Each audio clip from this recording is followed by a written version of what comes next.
We have some unfortunate news to share with you. We have received word from the Montana Department of Health and Human Services that there are now 4 confirmed cases in Montana. As such, the Montana High School Association has no choice but to suspend the remainder of the state Class C boys and girls basketball tournament. Yeah, so I guess the first thing that everybody was discussing on Friday night was that final call. You send out an email with the release, 9:01 p.m., whatever it was, but people are curious, who made the final call? Was that the governor? Was that the health department? Was that Mark Beckman? Sure.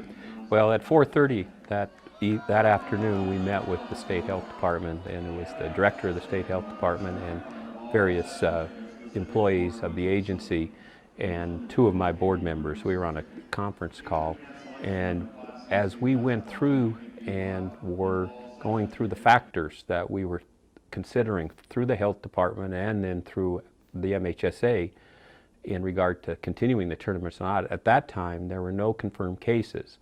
So we did have an announcement at all of our facilities that the tournaments were going to continue because we're at a very low threshold without having those confirmed cases.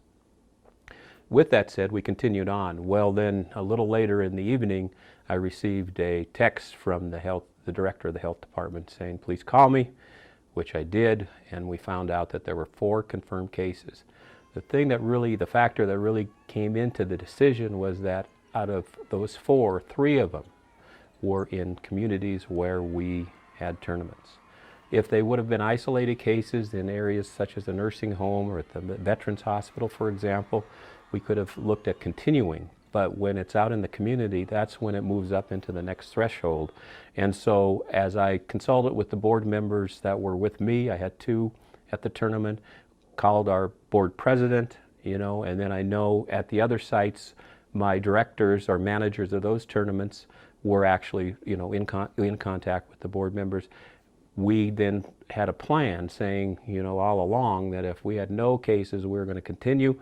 But when we had confirmed cases, we had to evaluate it. Where were they? How was that threshold being moved? Were we moving up on that threshold? With that said, then I had the recommendation that we, cancel the tournaments after that evening and go with co-champions. And there was, from our board, support for that decision. Support for that. Also, the non-support for that. We'll go through a timeline, but what was the immediate reaction that you saw as soon as that press release went out, as soon as the news was going out? Twitter was blowing up pretty heavily. It was, and it was a different reaction at our different sites, and that was all because of the, maybe the matchups and the emotions involved with, certain teams and maybe certain fan groups and all that, which I understand. So in the Class B, I can speak to that personally because that's where I was. We started the announcement that was what we were doing, and there was, a few boos, quite a few boos. But then all of a sudden, when we announced the reasons why, of course, and where we were, why we got to that place, and that there was going to be co-champions, there was a loud cheer. And I really was impressed at the end of the game where the 2 teams, I know you've seen that, where they came together and took, combined photographs, and they were out there on the floor. So hopefully that co-championship, we got to the place where the 2 undefeated teams, there can be no question about that.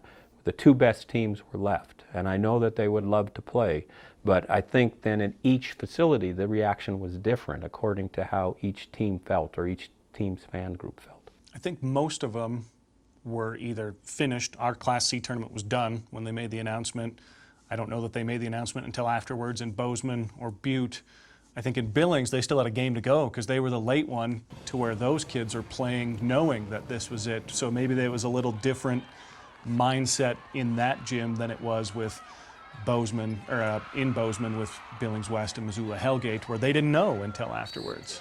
And absolutely, that was a factor. So what I did was I asked Kip Ryan, who was our director in Missoula. He said, we're getting close. We're ahead of schedule here because of the different schedule that they had in Class C. So I asked him to call me as soon as they were done, because they were going to announce it, because there was some logistical things there in regard to refunds of our all-session passes that had to be announced. So as soon as that was ended, we knew that it would be out in social media. So that's when I sent the email to everybody else. That's why we weren't trying to, say, okay, we better wait till the end of each one, because we knew people would be hearing it. They needed to hear it from me, from the source. Let's do the timeline then. Leading up to Wednesday was the first day, State C boys. Monday, Tuesday, even over the weekend, you guys had to have been doing some pretty serious homework of should we even have these? Well, we'll go all the way back to last week, because I stay in touch with all the directors, the executive directors of the high school associations here in our region, and for that matter across the country. So we knew what was going on in some of the areas where where their state tournaments were last week, especially in Washington. That's where we first started, hearing about where they had cases and confirmed cases, and of course they had transmission issues or identified issues where the transmission problem wasn't too deep at that time because they were in a nursing home. So they decided to continue with their tournaments, and they had all these practices and strategies put in place. So we had all those ready to go. And so that's even a week ago when they were doing it. So then when we got into this week, into the tournament week, we're looking at all that. We're examining all the ones that have had tournaments, and then we were looking at the ones, talking to the state associations that we're going to continue on as we were, starting on Thursday or Wednesday, and so we were in contact with them. Then Wednesday, we're playing in Missoula. The Big Sky Conference makes an announcement. The NAIA had made their announcement that not just basketball tournaments, that teams were going to be flying into, but their bowling. They had the inaugural bowling championships. What changed then for you guys to see that something close, because those were the first ones that truly impacted Montana, was the Big Sky tournament's gone, but that's in Boise. But now the one that's supposed to be in Billings at one of the venues we're playing at is also gone. Right. Well, I can tell you that, as I said in a press release there, or maybe a media interview, is that I looked closely at, yes, the NBA, NAIA, NCAA, all of those entities canceled. And you look at that and it's understandable, because they're bringing in teams from all over the country in areas that have high infection rates and transmission rates. That made absolute sense. So as I was looking at it in the Montana perspective, we had no cases at the time, and of course we were in constant contact with the state health department saying, where are we at, what's your recommendation in regard to this? And then when all of the strategies that we put out, and especially the Butte Health Department did a great job, and with signage and all that stuff, they were like, continue that path, that's a great path right now because we have no transmissions. So we were Montana kids playing Montana schools in Montana. We didn't have all those other factors that I think some of the other agencies had to look at and worry about. Anything changed Thursday? No, same. It was the same. We were just rolling along, things were going good, and no confirmed cases. Then on Friday, you guys send out the release because everybody kept asking, so it's much easier to just have a release saying, again, we have no confirmed cases at this point in time. That was Friday afternoon. And then, of course, the unfortunate timing of it all is, an hour, whatever it was later, Governor Bullock sends out that we now have 4 confirmed cases. How quickly from the time you sent out your release did you see his release? And then have to start saying, okay, we need to reevaluate things here? Actually, the first release I saw from the governor on Friday was that we still haven't had confirmed cases. So we were feeling pretty good about that, but then also said, well, with all the things that are going into this, let's have a really good call with the state health department. That's when we had that call at 4:30. And they, of course, were in contact with the governor's office, and things hadn't changed at that time. So I didn't even see the second, letter, because we had that close a contact that the state health department director, contacted me directly and told me about the 4 cases. So then I think you had said that even Governor Bullock had sent an email, right, saying we're still behind this, we support, what was in that message? That message went to all, I think a lot of the business leaders and all that said, don't panic, you know, here's where we're at. We don't have any confirmed cases, but continue to follow the CDC guidelines, making sure that people are sick, stay away from events, look at limiting, you know, large events, but also if you have them, then to have, you know, mitigation practices in regard to safe hygiene. And of course we put in the fist bump and the elbow bump and all those kind of things so that you can have these events, you know, but if it's up to you as the event coordinator. And so that was that particular memo. But then when the call came in from the health director, or health department director, it was like, well, now we had a different scenario here. I hadn't thought about it, but I saw a couple people brought it up of, you know, we were doing fist bumps or not even doing that maybe, but then people in the post or, you know, playing defense and front side, back side, whatever else. I mean, either way, it was going to be some contact going on in these tournaments. Was it more about the players on the floor, the people in the fan? I mean, was it all of the above? Was the big concern of just everything that might be happening? It's a great question because it's all of the above. Without any cases, then, you know, the transmission probability is low. So let's make sure that we keep it low by not having, you know, handshakes and all those kind of things. And yes, you're going to have contact. So when they ask the question, which you were probably going to ask, is how come we cannot play without fans? Or just play without fans. One of the things that really concerned me was if there are cases. We don't know if they were at a divisional tournament last week, if they were involved, and we had a few of them last week, or if they were involved some way at the tournament or just watching the tournament where there was exposure and a possibility of transmission. Then it can be kid to kid. And so that's why we had to be safe for everyone, because the fist bumps and elbow bumps doesn't mean anything when they're in tough post play.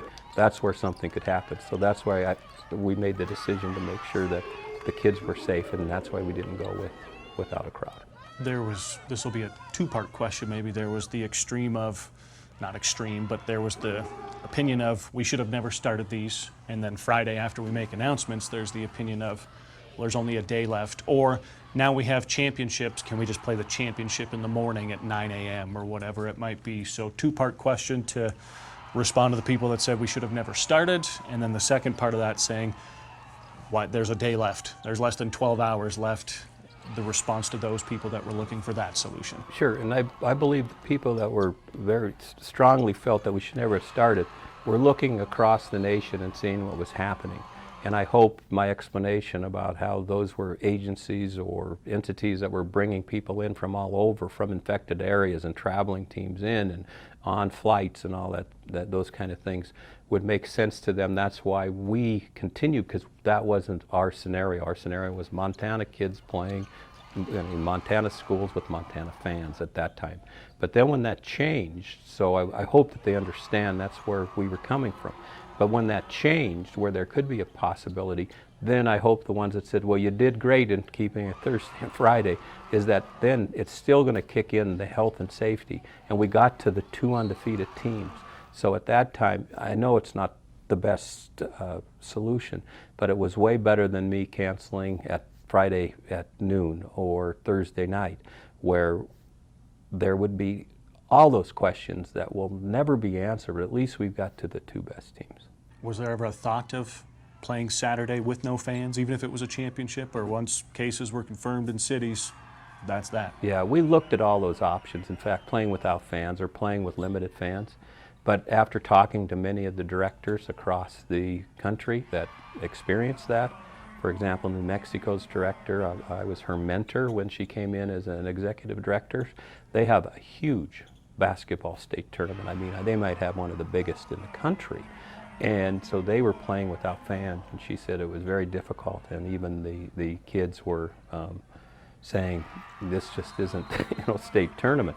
So that was sort of a factor, there. And then when you try to limit fans, say, well, so many per school or so many per family, how would you do that? I mean, maybe beforehand, and you could say, here's so many tickets if we were going to do that beforehand. But at that time, that late in the tournament, I don't think that was a possibility either. And also, again, we're worried about transmission. If it's out there, were any of those kids ever exposed or their family exposed, and then are we exposing each other on the floor? This is hindsight's 20/20 question, but now knowing what we do, is there anything we would have done different? There isn't in my mind. I mean, I think we were well prepared going back even a week before, monitoring the Washington and Idaho situations, going through and having a plan in place, being in constant contact with the health department, going through and having 4 cases, but 3 in communities where we're at. I believe we made the best decision. This isn't a solution that you wanted. It's not a solution Brian or Kip or Scott or Amy, nobody in this office wanted to cut a tournament short. None of the coaches, none of the fan, whatever else. Nobody wanted that. I mean, you guys are just as disappointed as, anybody else that's out there. Absolutely. And as a former varsity basketball coach for a long time and an administrator, knowing that was very fortunate one year to play in the state championship, we didn't win it. And would you go back and say, gosh, maybe if we were co-champions, that would... No, I understand that. I do. I mean, we had the chance to play. If there was a chance to play and there wasn't the health and safety of people, then absolutely want them to do it. But in that case, excuse me, in this case, you have to look at those other factors, because you could say, well, come on in early, let's go ahead and continue to play.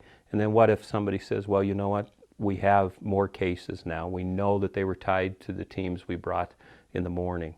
I would feel even worse than co-champions.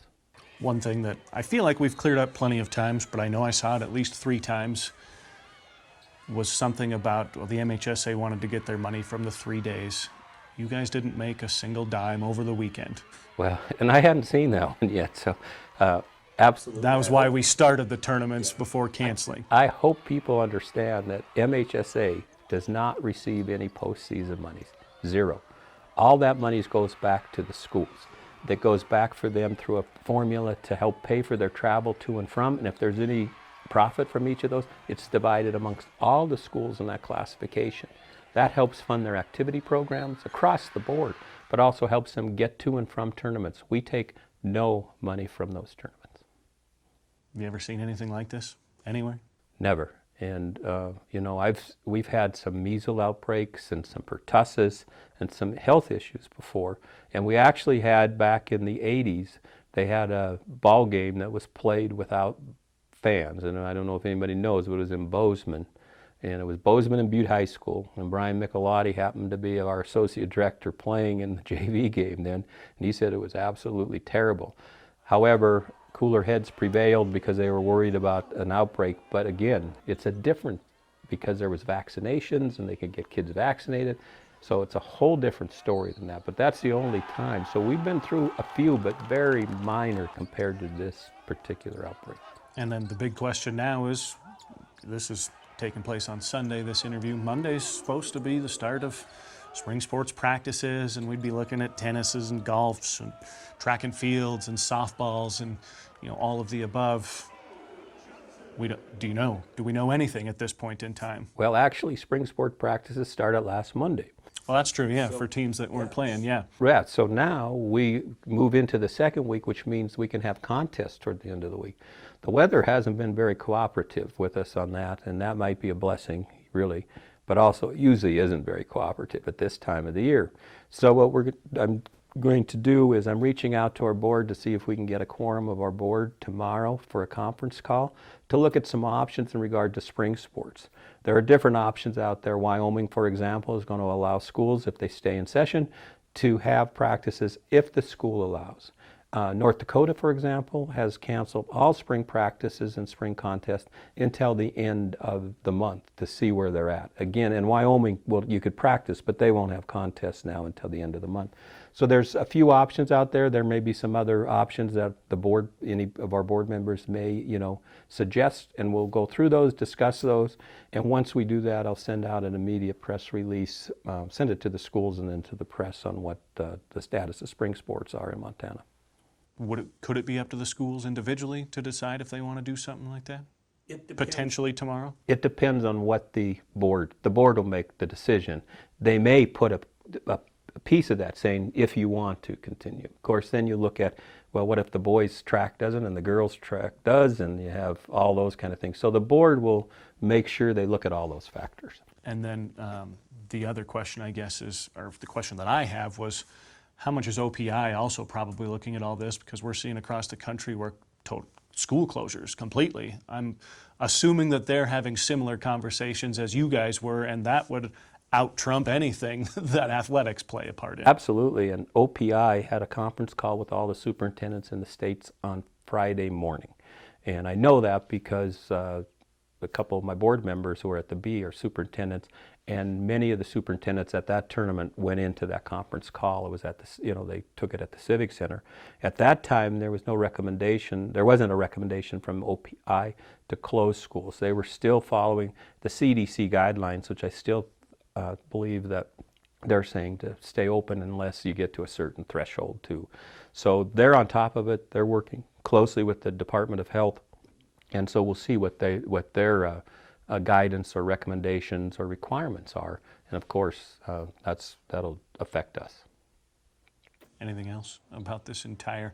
We were talking that we could see in 5 or 10 years the reunion games from some of these championships. I think some of them might have already been played for all we know on the drive home. Fairview and Scobie were adamant about going at it a 4th time or whatever it's been. Well, and there might be, those things happen, and that'd be great for those communities and teams for sure. But again, I hope that people will look in a few years down the road that this was not a good situation by any means, but these kids and their parents and all of us included are part of MHSA history. It's not the thing we wanted. It's not that great historical deal, but it is a part of history where they can. It's a unique situation that they can talk about, and then, as you say, maybe down the road, they come back and do a reunion game or something. But we hope that, because of what we've done, that the 2 best teams were recognized, and that we don't ever have to do this again. Should there be anything recognized on the consolation side? I did see people talking about, what about 3rd? Ties for 3rd? 4 teams tied for 3rd? Well, that's what's difficult too, is that they want to say, well, let's bring the champion back and only play them, and then you have these kids that are there and trying to work, because hardware at state tournament, earning hardware is a big deal. So then you still had 2 more games in each gender, and then 2 more games in each gender before you even hit the championships. So it'd be difficult to say, who's 3rd, who really should have been. They can go back and say, well, we beat them before, or we saw them in the regular season, so we're just going to go with co-champions and no other. And then that's the other factor why we didn't say, well, let's continue on with just, the championships, because that would have been difficult for those kids too.